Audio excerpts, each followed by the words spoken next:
గౌరవనీయులు కప్పు కళాకారుడు సక్కిని రామచంద్ర వారి యొక్క మరణం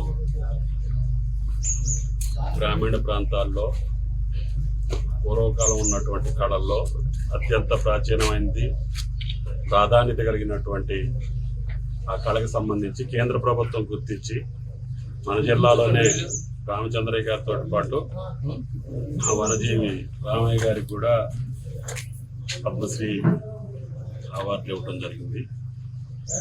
మన జిల్లా తరపున, జిల్లా ప్రజల తరపున కేంద్ర ప్రభుత్వానికి ధన్యవాదాలు తెలియజేస్తూ, ఈరోజు పద్మశ్రీ అవార్డు గ్రహీత రామచంద్రయ్య గారి యొక్క అకాల మరణం అక్కడ కుటుంబానికే కాకుండా కళకి కూడా తీరని లోటు.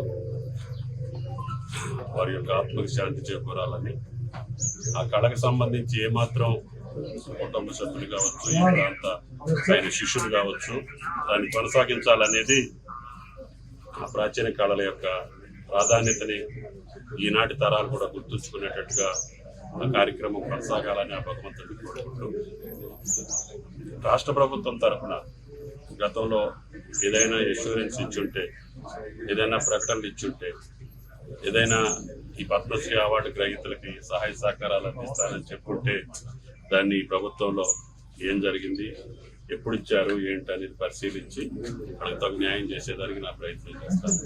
ఇప్పుడే కలెక్టర్ గారితో మాట్లాడి ప్రథమంగా ఇప్పుడు కొత్తగూడెంలో కావాలన్నా వాళ్ళు ఎక్కడ కావాలంటే అక్కడ ఇళ్ళ స్థలం ఇచ్చే ఏర్పాటు చేయమని చెప్పాను. అదేవిధంగా క్యాష్ అవార్డు ఏదన్నా ఉంటే అది రాష్ట్ర ప్రభుత్వాన్ని పరిశీలించి ఎప్పుడు ఇచ్చారు, రాష్ట్ర ప్రభుత్వ పక్షాలు ఏం వాగ్దానం చేశారో తెలుసుకొని దాన్ని కూడా తప్పకుండా ఆ కుటుంబానికి వచ్చేదానికి నా ప్రయత్నం చేస్తాను. Thank you. For more videos like this, subscribe Big TV channel.